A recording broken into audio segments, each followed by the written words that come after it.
Nós vamos agora fazer contato com o Ivan Luiz, que também está com o entrevistado, esclarece algumas dúvidas para a gente. Ivan, bom dia. Olá, Patrícia, tudo bem? Muito bom dia a todos, bom dia, boa tarde a todos. Nós estamos recebendo o nosso convidado hoje, o Dr. Alexandro Jorge, que é diretor pedagógico do Hospital Universitário de Cascavel, doutor em Ciências da Saúde, com pesquisa na área de virologia, que é o ramo que se dedica ao estudo dos vírus. Professor do curso de farmácia também aqui em Cascavel. Boa tarde, doutor, muito obrigado pela presença. Nós já temos uma primeira pergunta em relação ao isolamento social. E no telão aqui, por que tanta demora nos resultados dos exames? Temos muitos casos suspeitos em Cascavel, acredito que tinha que ser mais rápido os resultados. Então, por conta, nós acreditamos que dessa demora também é preciso, com muita responsabilidade, manter, sim, no primeiro momento em Cascavel, o isolamento horizontal, não é? Bom, primeiramente, boa tarde, obrigado por esse convite, levando informação de qualidade para a população. Nós acreditamos que esse isolamento horizontal ele é importante para, nesse início de pandemia, a gente evitar a disseminação do vírus nas pessoas de Cascavel.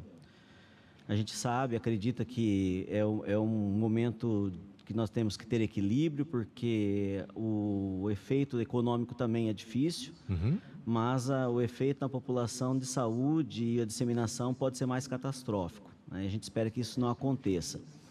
Em relação ao resultado de exames, infelizmente, a demanda que nós tivemos mundial acabou se esgotando esses insumos para se fazer. A gente viu que nós estamos tendo um esforço do Ministério da Saúde em estar adquirindo esses insumos e distribuindo. E isso é importante, porque hoje nós temos casos suspeitos e a gente não consegue ter um resultado rápido, né? O ideal seria uma testagem em massa da população. Doutor, vamos falar do risco, numa comparação à cidade que mantém o isolamento social horizontal, para os municípios, vamos falar do estado do Paraná, que já optaram a partir da metade da semana que vem pelo isolamento vertical. O que pode acontecer com esses municípios? Olha, o que a gente tem assim de resultado mais palpável são alguns modelos matemáticos feitos na Europa. A gente não tem esse patamar aqui no Paraná ou no Brasil, mas os modelos que nós pudemos observar na Europa é que o isolamento horizontal, ele nesse primeiro momento, ele é o mais efetivo, porque você evita o contato das pessoas. Tem se falado muito do isolamento vertical, mas ainda não foi testado. Nós temos uma pergunta na tela aqui, doutor, por gentileza. As pessoas estão descendo para uma chácara, é um exemplo, né? Então, são 6 pessoas da mesma família. Na ideia de fugir desse vírus que o senhor chama de vírus vagabundo, porque ele pega todo mundo, né? Eles estão seguros, de fato, lá? E quando voltarem para casa, não existe perigo de contaminação? Olha, o ideal é que se essa família foi para lá e ela não teve chance de ter sido contaminada antes, tudo bem. Mas ela pode ter, no momento que ela foi para essa chácara, o contato que ela teve antes, a gente não sabe se ela teve um contato com alguém infectado ou não. O ideal é você estar próximo de um serviço de saúde, enfim, ou se você sentir algum sintoma gripal ou sintoma um pouco mais moderado ou grave, se dirigir à cidade novamente e seguir as orientações das autoridades de saúde. Vamos a mais uma pergunta na tela. Depois que a pessoa pega a doença, ela fica isolada, e se não tiver sintomas graves, ela já pode se considerar uma pessoa sã, curada? Olha, isso tem que respeitar o tempo. O tempo é em torno de 5 a 14 dias, que é o tempo de quarentena que tem se pedido para que essa pessoa fique lá. Então, depois de 14 dias, teoricamente, o ciclo cumpriu o ciclo dele, do vírus, o ciclo do vírus. Aí ela pode ser considerada talvez curada e sair da quarentena. Isso é o que a gente tem visto que está acontecendo e é o recomendado. Mas em algum momento, se ela sentir algum agravamento, a febre que persiste, ela tem que procurar o serviço de saúde conforme as orientações que nós estamos tendo aí na mídia. Boa tarde, Alexandra. Ivan, eu queria fazer uma pergunta também, que é a dúvida de muita gente, quanto aos profissionais que estão na linha de frente, aqui trabalhando no HU em Cascavel. Como diretor pedagógico, como que tem sido esse trabalho com os profissionais que estão na linha de frente? Nós vimos na Itália uma situação muito complicada, muitos médicos e enfermeiros contaminados. Como tem sido esse trabalho aqui em Cascavel? Olha, o trabalho em Cascavel ele tem que ser parabenizado, porque a equipe do Hospital Universitário tem se preparado, é uma ação conjunta com a Regional de Saúde e também com as autoridades de saúde municipais, mas o objetivo é tentar evitar o contato massivo da população para que não chegue ao serviço de saúde. A nossa recomendação e o nosso medo é que se tenha muitas pessoas infectadas ao mesmo tempo, aí o serviço de saúde, por mais estruturado que seja, ele não vai ter a condição de suportar muitos atendimentos ao mesmo tempo. Essa é a nossa preocupação inicial. Doutor, nós temos várias cidades do interior do estado do Paraná com epidemia de dengue.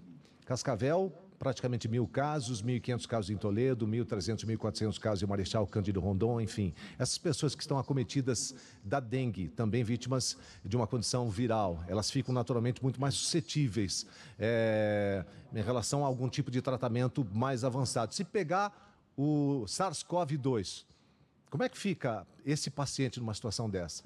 Entra num grupo de risco máximo? Olha, eu não posso dizer isso com total clareza, mas assim, toda vez que uma pessoa está sendo acometida por uma doença qualquer de base, ela automaticamente, se ela tiver uma nova infecção por um vírus diferente, ela vai estar mais suscetível a possibilidade de um agravamento da situação. Então, a gente recomenda que pessoas que têm ou estão numa condição de dengue ou suspeita de dengue, ela mantém ainda mais o seu isolamento para tomar cuidado para não pegar uma infecção, porque pode sim agravar. Nós vamos para um rápido intervalo e voltamos já com o nosso jornal Tarobá Especial, assunto coronavírus. Muito bem, nós estamos com o doutor Alexandro Jorge, que é doutor em Ciências de Saúde. Doutor, na tela, mais um questionamento da Isabel, que é moradora aqui de Cascavel. Ela pergunta para o senhor: quanto tempo depois do contato com pessoas com o vírus leva para o Covid se manifestar? Olha, os estudos que estão aí hoje disponíveis no mundo, eles mostram que pode levar de 2 a 5 dias em média, se a pessoa se infectar. Esse é o tempo médio entre a pessoa se infecta e aí começa a apresentar os sintomas. A diferença do H1, que foi um problema que causou um certo pânico lá no passado, enfim, mas que já tinha um tratamento, que era o Tamiflu, para o Covid-19, o SARS-CoV-2, é justamente a diferença que nós não temos um tratamento específico hoje para o novo coronavírus? O coronavírus... E essa é a preocupação hoje em nível mundial? Olha, o coronavírus é um vírus já bem conhecido. Essa é uma variante dele que acabou transmitindo para o humano. É uma zona que nós consideramos que chamamos de zoonose. Ele é um vírus basicamente novo e hoje nós não temos um tratamento já referenciado e nem vacina contra ele. O que nós temos são estudos primários que apontam algumas drogas que podem ter efeito, como é o caso da hidroxicloroquina. Ontem mesmo nós tivemos uma nota técnica número 5 do Ministério da Saúde que libera hidroxicloroquina para o tratamento de pacientes graves, porque por enquanto é um dos poucos tratamentos que aparentemente tem algum nível de proteção para o paciente. Doutor Alex, a gente já tem mais uma participação, mais um questionamento da Ivanilde, lá de Umuarama. A Ivanilde pergunta o seguinte: se eu tocar no lugar onde possa ter o vírus, mas não tocar na boca, no nariz, nos olhos, enfim, posso me contaminar? Olha, Ivanilde, provavelmente não, tá? Por isso que a gente tem recomendado aí durante toda a reportagem a lavagem das mãos, que é o principal ato que você tem que fazer, água e sabão. O álcool gel, quando você não tem disponibilidade para lavar as mãos, ele é bem efetivo, mas a probabilidade de se infectar é quando você leva as mãos à boca e olhos, porque o vírus ele tem predileção por esses locais para transmissão. Então, só tocar um ambiente com as mãos, mas se você fizer a devida higienização, provavelmente você não ficará infectada. A automedicação, em hipótese alguma, o que não pode se tomar se a pessoa está num grupo de risco? Olha, a gente não recomenda automedicação em hipótese alguma, não só do coronavírus. É que está uma comoção social, as pessoas disseminando muitas fake news nas mídias, tem que tomar muito cuidado com isso. Sempre procure o serviço de saúde, procure o médico responsável, porque o tratamento tem que ser direcionado de acordo com a necessidade do paciente, independente da doença que ele tem. Muito bem.